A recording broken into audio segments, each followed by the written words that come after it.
Bismillahirrahmanirrahim. Assalamualaikum warahmatullahi wabarakatuh. Alhamdulillahi rabbil alamin. Wassalatu wassalamu ala asrafil anbiya'i wal mursalin sayyidina wa maulana Muhammadin wa ala alihi wa sahbihi ajma'in. Qala rabbi shrah li sadri wa yassir li amri wahlul 'uqdatam min lisani yafqahu qawli. Amma ba'd.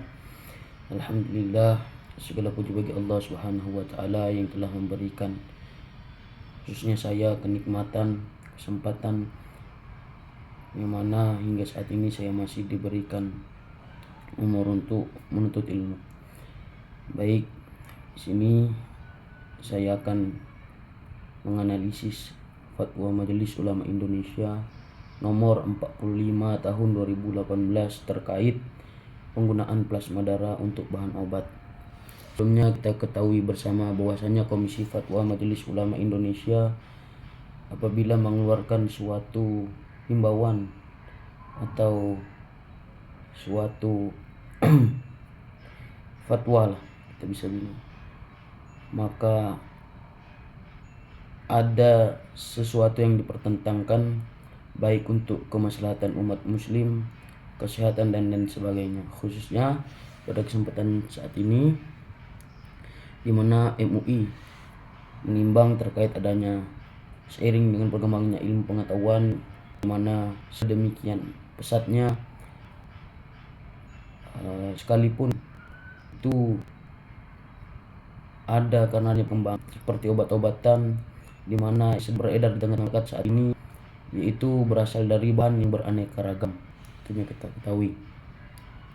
Kemudian yang kedua, adanya bahan obat-obatan tersebut itu merupakan bahan-bahan yang berasal dari bahan-bahan yang perlu banyak kita pertimbangkan dan penggunaannya, sebab ada beberapa unsur atau kemudaratan apabila digunakan secara berlebihan apapun itu alasannya. Namun berlainan dengan hal itu, seperti Fatwa MUI nomor 45 tahun 2018 ini terkait dengan plasma darah, di mana oleh karenanya itu dapat menimbulkan suatu pertanyaan-pertanyaan di kalangan masyarakat, bahwasanya tentang status dan hukumnya terkait dari plasma darah ini sendiri. Kemudian yang kedua, ada yang terakhir maksud saya adanya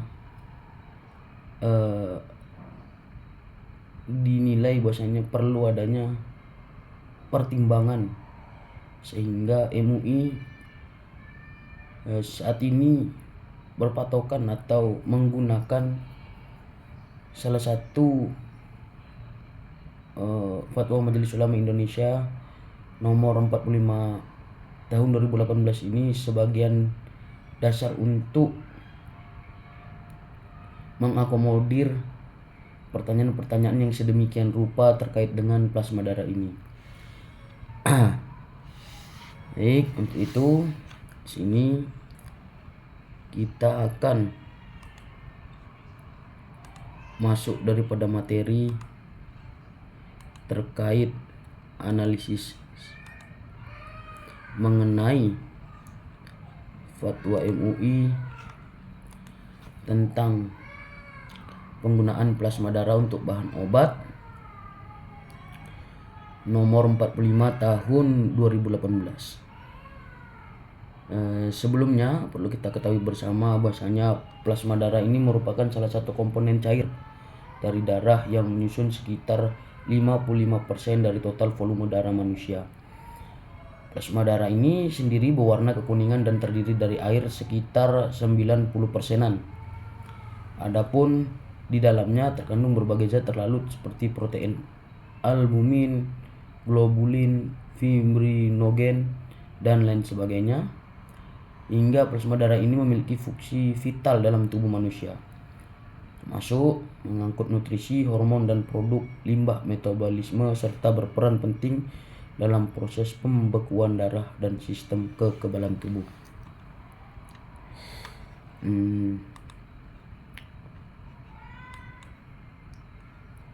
Sebelumnya, di sini saya akan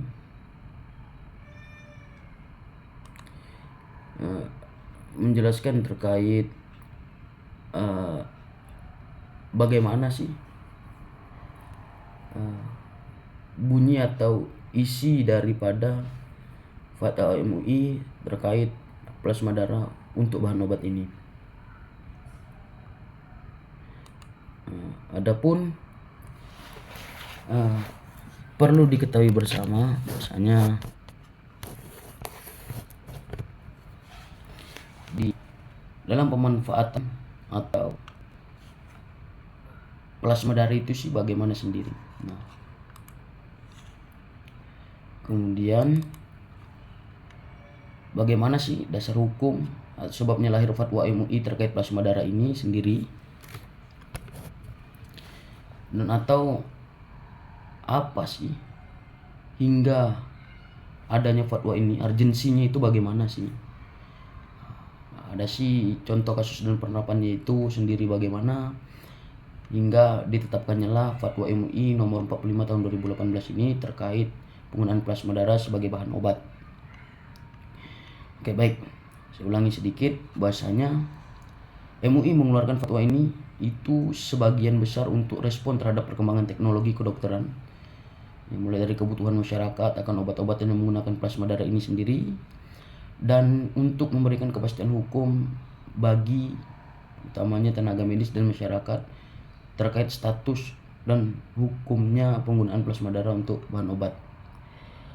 Adapun terkait daripada poin menimbang bahwasanya sebab lahirnya fatwa MUI itu tentang penggunaan plasma darah sebagai bahan obat tidak terlepas dari adanya yang pertama, yaitu bahwasanya darah termasuk dalam kategori yang najis dan diharamkan berdasarkan nas Al-Quran. Adapun yang kedua, berdasarkan berbagai media informasi yang saya baca, baik artikel, jurnal dan sebagainya, itu terdapat adanya perbedaan pendapat ulama terkait penggunaan bahan najis dalam pengobatan, yang dimana di dalam isi fatwa MUI tentang plasma darah untuk bahan obat ini pun telah diperbincangkan, mulai dari bagaimana unsurnya, bagaimana kemaslahatannya untuk umat, sehingga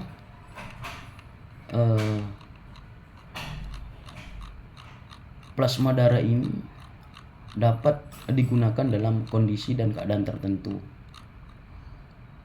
Nah, adapun salah satu pendapat ulama yang mana sebagian besar ini banyak diakomodir, yaitu ya oleh Nazi Hamad al-Mawad al-Muharram wal Najasa fi al-Khiza wal al-Dawa, di mana bahasanya beliau mengatakan plasma tidak memiliki warna atau rasa darah. Berbagai sifat dan khusus darah ini tidak menyatu dalam plasma, sehingga plasma tidak bisa dinamakan darah. Meskipun plasma merupakan komponen-komponen darah, sehingga ketika plasma digunakan untuk membuat produk makanan, maka tidak akan diketahui spesifiknya. Plasma dianggap sebagai sesuatu yang baik dan boleh dikonsumsi. Kalau perlu kita balik kembali tadi, bahasanya isi poin menimbang, ada yang mempertanyakan bahasanya plasma darah ini tidak boleh digunakan karena saya tegaskan dan saya ulangi bahasanya nas atau di dalam Al-Quran sendiri tadi jelas ketetapannya darah adalah najis. Nah, adapun ketidakjelaskan apakah proses pengolahan plasma darah ini sendiri dapat mengubah status hukumnya. Kemudian adanya kebingungan terkait tenaga medis masyarakat muslim yang sebagian besar manabila meresepkan obat atau menggunakan obat plasma darah ini, yang mana kita ketahui bahan dasarnya itu dari darah. Kemudian adapun dasar hukum terkait daripada penggunaan plasma darah untuk bahan obat ini yang dijelaskan di dalam surah Al-An'am ayat 6 ayat 145.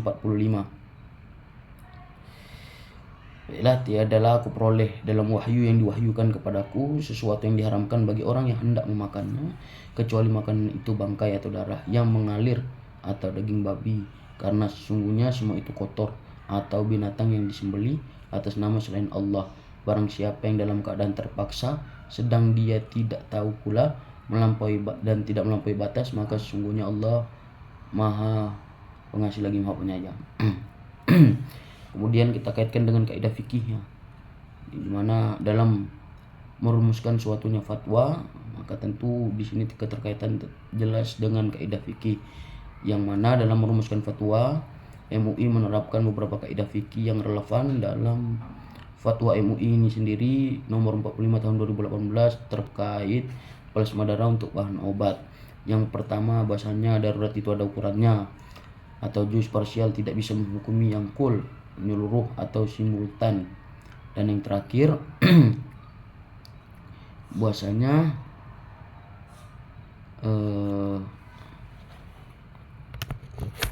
hukum itu berdasarkan ada dan tidak ilat kuasa hukum.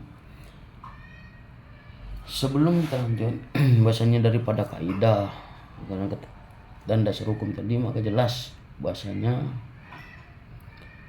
plasma darah ini dapat digunakan sebagaimana mestinya dan tidak berlebihan, mengingat bahwasanya apabila dalam keadaan mendesak tertentu maka diperbolehkan. Adapun ketentuan dan ketetapan hukum yang dimana sebagian besar masyarakat sekarang ini bertanya-tanya terkait penggunaan plasma darah untuk bahan obat. Yang pertama, adanya status dasar plasma darah. Penetapan ini didasarkan pada pendekatan bahwa plasma adalah bagian dari darah, sehingga hukum asalnya mengikuti hukum darah secara umum. Kemudian yang kedua, adanya pengecualian untuk pengobatan, di mana MUI sendiri memberikan rukhsah keringanan dengan ketentuan seperti yang telah jelaskan saya di awal tadi.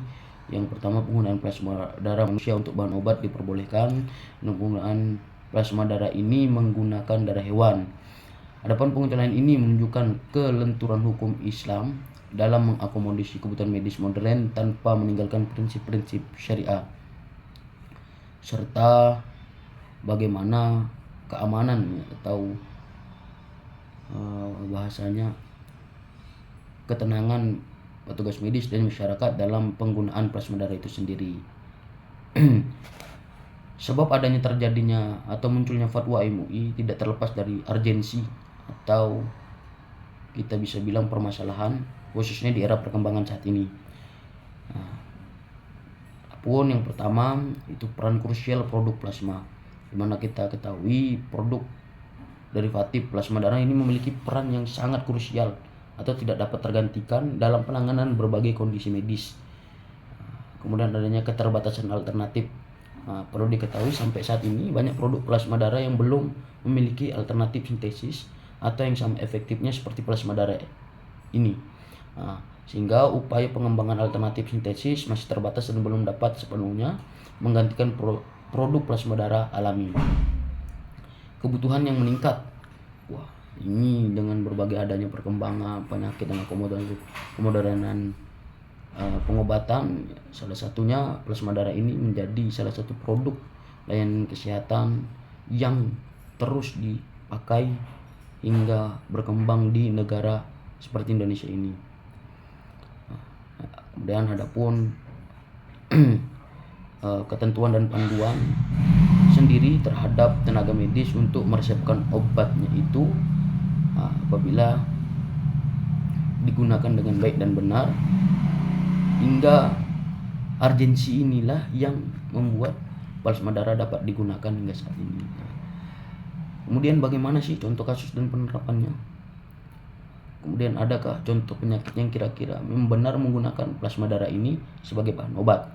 Baik, di sini saya menggunakan faktor 8 untuk pasien hemofilia.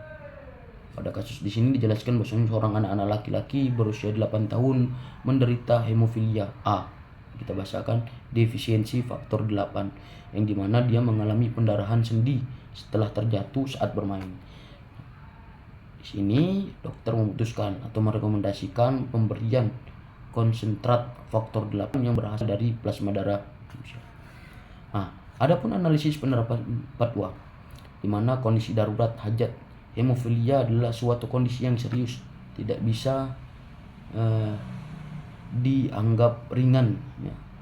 Maka atau di mana darah tidak dapat membeku dengan normal. Pendarahan yang tidak diobati dapat menyebabkan kerusakan sendi permanen seperti pada kasus anak ini, bahkan mengancam nyawa. Jelas merupakan ini salah satu kondisi darurat medis untuk penggunaan plasma darah untuk bahan obat. Kemudian yang kedua, seperti yang di slide sebelumnya atau ketentuan ketetapan hukum, maksudnya ketiadaan alternatif halal. Ini cukup sangat sulit untuk menggantikan peran dari plasma darah itu sendiri. Kemudian yang ketiga, rekomendasi ahli. Jelas dokter tadi di awal sudah menjelaskan bahwasannya merekomendasikan plasma darah untuk penyakit hemofilia atau hematologi. Faktor 8 tadi dari plasma darah sebagai pengobatan terbaik untuk kondisi pasien yang dalam keadaan tertentu terkait penyakit atau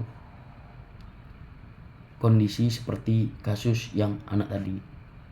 Nah, adapun penggunaan plasma darah manusia diperbolehkan dalam kasus ini sebab adanya suatu unsur yang dimana ditetapkan dalam fatwa apabila ada kondisi darurat, kemudian tidak ada lagi alternatif, tidak sulitlah menjangkau obat-obatan alternatif, apalagi ini sudah ada rekomendasi, maka diperbolehkan penggunaan plasma darah sebagai bahan obat. Kemudian di akhir adanya simpulan hasil dan putusan fatwa MUI terkait penggunaan plasma darah sebagai bahan obat. Nah, di dalam fatwa itu jelas sudah ditetapkan bahasanya fatwa MUI nomor 45 tahun 2018 tentang penggunaan plasma darah untuk bahan obat ialah merupakan produk ijtihad kontemporer yang penting dalam menghadapi tantangan kemajuan teknologi medis. Fatwa ini menunjukkan atau menetapkan satu, perlu diingat bahwasanya pada dasarnya darah adalah najis dan hukumnya adalah haram apabila digunakan sebagai obat atau produk lainnya. Kemudian yang kedua, plasma darah sebagaimana yang dimaksud pada poin 2 ketentuan umum yang dijelaskan di dalam fatwa itu bahasanya atas hukumnya suci dan boleh dimanfaatkan apabila satu, hanya untuk bahan obat, kemudian tidak berasal dari darah manusia, dan yang terakhir berasal dari darah hewan yang halal. Kalau kita ingat dari kasus yang ini, contoh kasus 98 adalah beberapa unsur yang memang diperlukannya plasma darah tadi. Nah, berdasarkan menimbang, mengingat dan memutuskan tadi, fatwa MUI akhirnya mengesahkan atau menetapkan di Jakarta 11 Safar 1440 Hijriah atau 17 Oktober 2018 Masehi, yang dimana ditandatangani oleh Profesor Dr. Haji Hasanuddin, kemudian Dr. Haji Muhammad Ashron Ni'am Soleh MA, serta Dewan Pimpinan Harian Majelis Ulama Indonesia lainnya. Ini merupakan salah satu bahasanya fatwa ini boleh disebarluaskan, boleh digunakan sebagian panduan untuk kita sebagai masyarakat khususnya dan tenaga medis di dalam penggunaan plasma darah apabila terjadi salah satu kondisi darurat, kondisi mendesak, maka Komisi Fatwa Majelis Ulama Indonesia memperbolehkan dengan berbagai ketentuan yang telah saya jelaskan di awal tadi. Nah, analisis ini berdasarkan informasi baik yang saya baca dari jurnal, artikel, kemudian fatwa Majelis Ulama Indonesia itu sendiri, bahwasanya ini benar adanya simpulan saya, kemudian dibantu dengan basis berbagai informasi tadi. Baik, untuk itu apabila di dalam penyampaian terdapat kesalahan, kekeliruan, dan kekhilafan, itu datangnya dari diri saya pribadi dan kebenarannya datang dari Allah Subhanahu wa taala. Untuk itu saya akhiri, Allahumma afiq lakum tarik. Wassalamualaikum warahmatullahi wabarakatuh.